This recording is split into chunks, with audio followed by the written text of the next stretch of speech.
Sir, those are federal credentials, badge number NH3149. You can call to verify right now.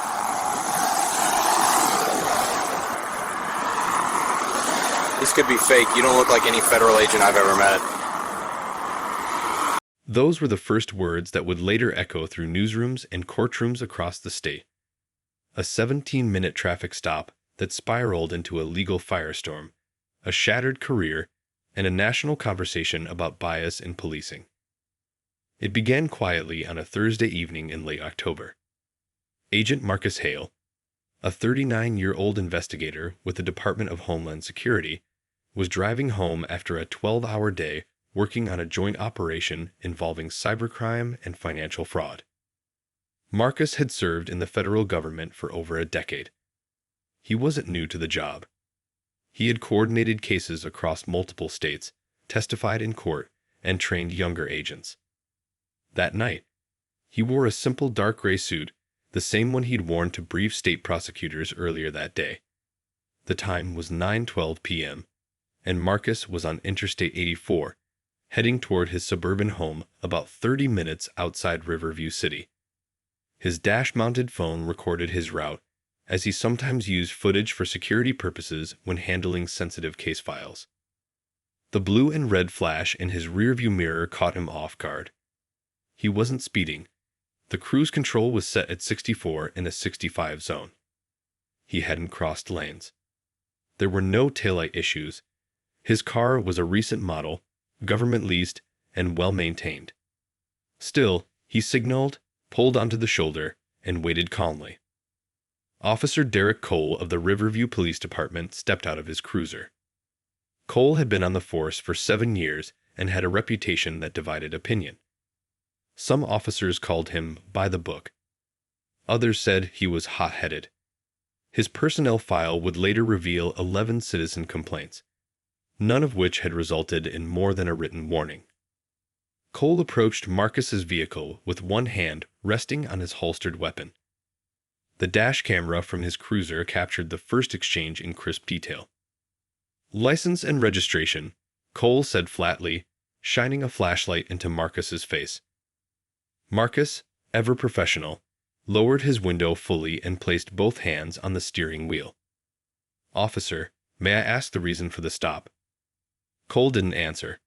"License and registration," he repeated, louder this time. Marcus nodded slowly. "Of course. I just want to inform you first that I'm a federal agent. My identification is in my jacket pocket. I can show you if you like." That's when Cole chuckled. Not nervously, but mockingly. "A federal agent, huh? Everyone's an agent these days. Go ahead, step out of the car." Marcus blinked, surprised but calm. "Sir, I'm happy to comply, but could you please tell me the reason for the stop?" Cole's flashlight beam stayed fixed on Marcus's eyes. "Step out of the car," he repeated. Marcus obeyed. He moved slowly, narrating his actions. "Opening the door now, stepping out, keeping my hands where you can see them." It was the kind of composure drilled into agents during training. The next few minutes were later dissected frame by frame. Cole ordered Marcus to place his hands on the hood, then patted him down roughly. When he found Marcus's DHS badge and credentials in his inside pocket, he didn't even glance at the holographic emblem that marked them as genuine. "Fake ID," Cole muttered, loud enough for the camera to catch. "Sir, you can call the number on the back of the badge," Marcus replied evenly. "They'll verify my name and badge number." Cole ignored him. "You are under arrest for impersonating a federal officer," he said. Marcus looked stunned, but didn't resist. "You're making a mistake."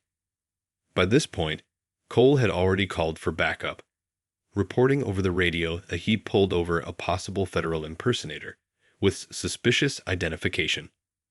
Within minutes, 2 more police cruisers pulled up.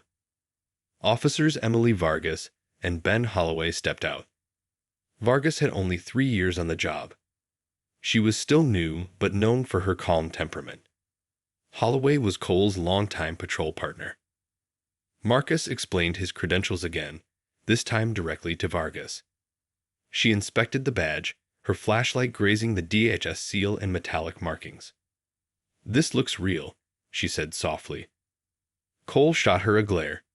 "Run the plate," he snapped. Vargas hesitated, then returned to her cruiser. The license plate check came back instantly, registered to Marcus Hale, active DHS employee. No flags, no warrants. She walked back and whispered, "Everything checks out." Cole didn't budge. "He's lying. The car's probably government property. He's got fake papers." He ordered Holloway to handcuff Marcus. Holloway froze for a split second, clearly uneasy. "You sure?" Cole's tone sharpened. "Do it." Holloway obeyed, snapping the cuffs around Marcus's wrists. The camera caught Marcus's steady voice. "Officer, this detention is unlawful. Everything you're doing is being recorded. You'll want to verify before this goes further." Cole smirked. "You can record all you want, buddy. I know a faker when I see one." He placed Marcus in the back of his cruiser and began searching the car without consent. He rifled through Marcus's briefcase, which contained encrypted case files and a secured laptop, and found a locked gun box in the trunk, standard issue for DHS agents. Cole pried it open with a crowbar from his trunk, damaging the lock. Vargas watched from a distance, her unease growing by the minute. Finally, she pulled out her radio and called her supervisor, Sergeant Raymond Clark. Her voice trembled slightly as she spoke. "Sarge, we might have a situation. Officer Cole detained someone claiming to be DHS. Credentials look legitimate, but he's refusing to verify." "Stay where you are," Clark replied. "I'm on my way." 10 minutes later, Clark's SUV pulled up behind the cruisers. A tall man with 18 years on the force, he dealt with federal agents before during joint operations. He immediately noticed Marcus sitting handcuffed in the back of Cole's cruiser. "What's going on here?" Clark demanded. Cole launched into his version of events: erratic driving, false identification, and a possible stolen vehicle. Clark frowned. "Did you verify the badge number?" "I don't need to," Cole said. "It's clearly fake." Clark extended his hand. "Let me see it." Cole reluctantly handed over the badge. Clark examined it under his flashlight, his expression shifting almost instantly. The badge's micro-hologram and security texture were unmistakable. "Cole," Clark said firmly, "this is real." Cole scoffed. "How do you know?" "Because I've worked with DHS before. This badge has embedded identifiers. You can't fake that." Clark approached the cruiser and opened the rear door. "Agent Hale, I'm Sergeant Clark. May I call your supervisor to verify?" Marcus gave him the name and direct number of Deputy Director Karen Liu, his division chief. Clark stepped away and dialed. She answered on the second ring. When Clark explained the situation, there was a pause, and then a sharp, controlled tone. "Release him immediately. I'll be contacting your chief. And tell that officer not to touch another piece of his property." Clark ended the call, turned to Cole, and said quietly, "You just detained a federal agent without probable cause. Remove the cuffs." Cole hesitated, his jaw tightening. "Sarge, you can't just." "That's an order," Clark cut in. Holloway stepped forward and unlocked the cuffs. Marcus rubbed his wrists silently, eyes steady. Clark offered an apology, which Marcus acknowledged with a curt nod, but said nothing. He began photographing his damaged briefcase and the forced open gun box with his phone. Cole started to walk back to his cruiser, muttering under his breath. Clark called out, "You're not going anywhere. DHS is sending agents here." Vargas exhaled in relief. Holloway looked like he'd just swallowed a stone. The flashing lights painted the night red and blue as silence hung over the highway. Within 30 minutes, 2 black SUVs pulled up. The federal response team had arrived. That's when things truly began to unravel. The federal SUVs stopped just behind the line of police cruisers, their headlights slicing through the misty October air. 3 agents stepped out, all in dark coats, no hesitation in their stride. The lead agent, Special Agent Raymond Kwan, flashed his credentials to Sergeant Clark. "Where's Agent Hale?" Kwan asked. Clark pointed toward Marcus, who was still collecting his scattered documents from the ground beside his car. "Right there, Agent Kwan. He's been released. I verified his credentials before you arrived." Kwan nodded curtly, then turned to Cole. "And you must be the officer who detained him." Cole crossed his arms, unflinching. "He had fake ID. I was following procedure." Kwan's tone was calm, but cold. "You searched a federal agent's vehicle without consent, destroyed a secured firearm box, and detained him without probable cause. That's not procedure, officer. That's a crime." Cole's mouth tightened, but he said nothing. The DHS team photographed the scene thoroughly. They documented Marcus's torn briefcase, the crowbar marks on the gun box, and every item tossed from the car. The entire search had violated federal evidence protocols. One of the agents, a young woman named Agent Ortiz, collected the police dashcam and bodycam footage under official order. She logged it as evidence and sealed it in a numbered bag. Meanwhile, Marcus stood quietly beside his car, exhaustion visible but composure intact. When Kwan approached, Marcus handed him his phone. "I recorded most of it. Front and rear cameras were rolling." "Good," Kwan said. "We'll take everything from here." Sergeant Clark apologized again, this time more formally. "Agent Hale, for what it's worth, I'm sorry. I should have been called earlier." Marcus gave a small nod. "You did the right thing when you got here, Sergeant. That's what matters now." As the federal agents wrapped up their on-site documentation, Kwan informed the officers that DHS would be filing an incident report immediately and that all 3 officers, Cole, Vargas, and Holloway, were required to submit written statements. Cole objected, muttering that Washington types were overreacting. Kwan didn't flinch. "You detained a federal officer for 17 minutes. Nothing about this is an overreaction." When DHS vehicles finally left the scene, Marcus followed quietly behind them, the night swallowing the sound of the highway. The next morning, word spread through the Riverview Police Department like wildfire. The chief of police, Robert Gaines, called an emergency meeting. The FBI and DHS were demanding a full internal review. Cole was placed on administrative leave, pending investigation. Publicly, the department released a short statement. "Greater than, we are aware of an incident involving one of our officers and a federal employee. The matter is under review. We are cooperating fully with federal authorities." Privately, the atmosphere was far more tense. Officers whispered in the hallways. Some defended Cole, saying he was doing his job. Others called it what it was, a blatant abuse of authority.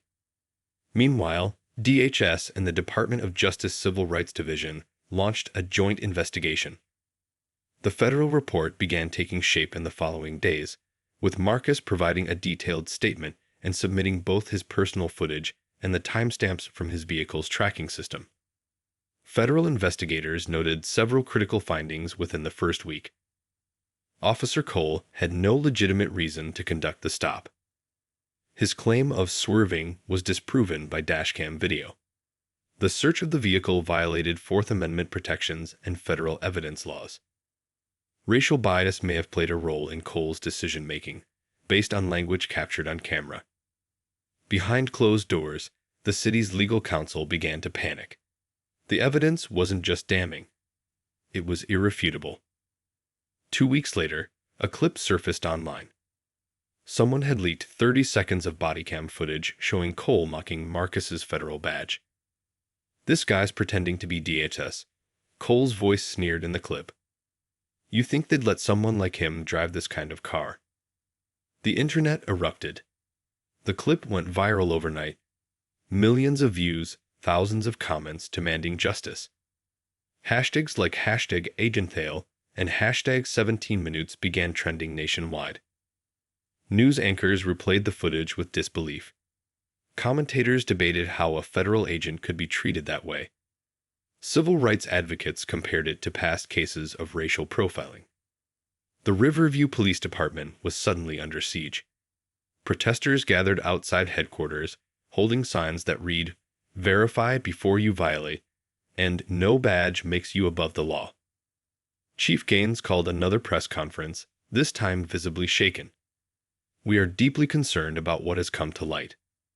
Officer Cole has been terminated, effective immediately, pending the outcome of federal investigations." But the damage was already done. Marcus, though private by nature, released a short written statement through his attorney. Greater than, "I appreciate the support and concern. What happened to me was unacceptable, but it's not unique. Too many people experience similar treatment without the privilege of federal credentials to protect them. My hope is that this leads to meaningful reform." Enter attorney Sarah Mitchell, a prominent civil rights lawyer known for her relentless courtroom presence. Within 3 weeks of the incident, she filed a federal lawsuit against Officer Cole, the Riverview Police Department, and the city of Riverview. The lawsuit, spanning 49 pages, alleged unlawful detention and false imprisonment, illegal search and seizure, violation of civil rights under color of law, racial discrimination, destruction of federal property, emotional and professional damages. The suit demanded $22 million in damages, citing compensatory, punitive, and systemic reform measures. The city's initial response was denial. The spokesperson said, "We believe this was a misunderstanding that escalated." But that defense collapsed quickly. During the discovery process, Marcus's legal team obtained internal department emails, including one from Sergeant Clark written the night of the incident. It read, "Greater than Cole refused to verify credentials even after 2 officers suggested it. He escalated unnecessarily. I fear this will become a major problem for the department." The email was devastating evidence. Sarah Mitchell stood on the courthouse steps days later and told reporters, "Greater than, this isn't about one officer. It's about a culture that rewards arrogance over accountability. My client did everything right. Calm, cooperative, transparent, and he was still handcuffed, humiliated, and violated. If this can happen to a federal agent, imagine what happens to the average citizen." The city's insurance attorneys tried to negotiate early, offering a $3 million settlement. Mitchell refused. "We're not just looking for money," she said. "We're looking for change." By mid-December, the DHS report was complete, and it was brutal. The investigation concluded that Officer Cole conducted a traffic stop without probable cause, ignored clear federal identification and refused verification, performed an unlawful search and violated federal security procedures, demonstrated conduct inconsistent with law enforcement integrity and professionalism. It didn't stop there. The report criticized the Riverview Police Department's oversight, citing a pattern of ignored citizen complaints against Cole, particularly involving minority drivers. Out of his 11 prior complaints, 8 came from Black or Hispanic drivers. The DOJ's Civil Rights Division officially referred the findings to the U.S. Attorney's Office, considering potential criminal civil rights charges under 18 U.S.C.S. 242, deprivation of rights under color of law. When the news broke, Chief Gaines looked pale during a local press interview. "We're cooperating fully," he said stiffly. "This department will learn from this." But the public wasn't satisfied. Calls for deeper reform flooded City Hall. Council members debated forming an independent police review board, while activists demanded mandatory bias training and civilian oversight. Meanwhile, Marcus continued working quietly from the DHS field office. He declined most interviews, focusing instead on helping investigators compile the final pieces of the case.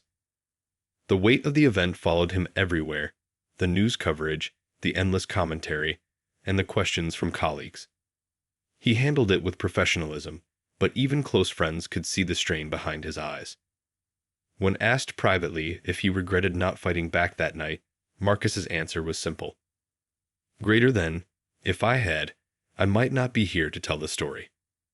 By January, the case had evolved from one man's mistreatment to a symbol of systemic accountability. But the biggest twist, the city's decision and the courtroom showdown, was still to come.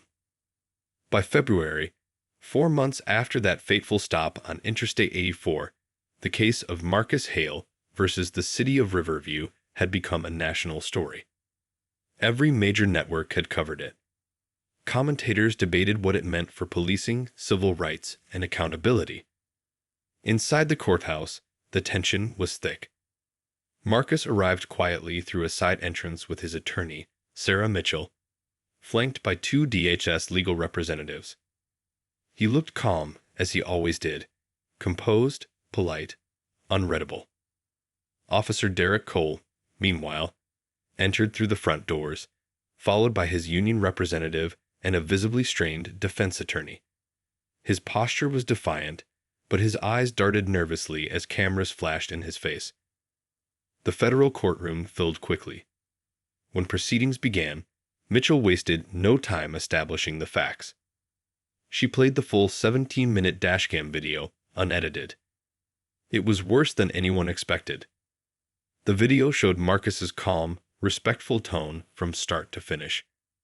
Every action was deliberate and compliant. Every request from him to verify his credentials was ignored. The footage showed Cole's mocking laughter, his refusal to check the badge number, and his rough handling of Marcus during the pat-down. The most shocking moment came when Cole's voice was heard saying, "Greater than, you think the real DHS lets guys like you drive a car like this?" The courtroom fell silent. The racial implication was unmistakable. When the lights came back on, the jury's faces said everything. Mitchell turned to the bench. "Your Honor, this isn't just misconduct. This is systemic rot, enabled by a department that looked away too many times." The defense tried to argue that Cole had acted in good faith under reasonable suspicion. But under cross-examination, that claim crumbled. Mitchell played footage from Officer Vargas's body camera, where Vargas clearly said, "His badge looks real." She then played Sergeant Clark's testimony video, in which he confirmed, "I told Cole it was authentic and ordered him to release Agent Hale." Each clip dismantled the defense piece by piece. Then came the personnel records, 11 citizen complaints, including 8 from minority drivers. In one of them, Cole had been accused of calling a driver a liar pretending to have a government job. The Internal Affairs Division had dismissed it without review. By the end of the second day, the narrative was undeniable. Before the trial could even reach its midpoint, the city's legal team approached Mitchell privately. Their tone was very different this time. They knew they couldn't win. After 3 days of negotiation, the city agreed to a settlement worth $21.5 million, one of the largest civil rights settlements in state history. The agreement included several key reforms. 1. Mandatory bias and de-escalation training for all officers, renewed annually. 2. Installation of body and dash cameras in every police vehicle, with automatic uploads to an independent cloud server. 3. Creation of a civilian oversight committee empowered to review citizen complaints. 4. Establishment of a federal verification protocol, requiring immediate confirmation when anyone presents federal credentials during a stop. When the settlement was announced, the courtroom buzzed with murmurs. Cole looked down at the table, pale and motionless. Mitchell placed a hand on Marcus's arm, whispering something brief, and he nodded once. Reporters swarmed the courthouse steps as Mitchell gave a short, pointed statement. Greater than, no amount of money erases humiliation, fear, or injustice. But accountability is where healing starts. The message is clear. Authority is not immunity. Marcus did not speak. He simply walked to his car, buttoned his jacket, and drove away as quietly as he had lived the entire ordeal. The consequences. Officer Cole's fate was sealed soon after. The State Law Enforcement Standards Board revoked his certification permanently, citing gross misconduct and violation of civil rights. He could never work in law enforcement again. Sergeant Clark remained with the department and later helped implement the new reform measures.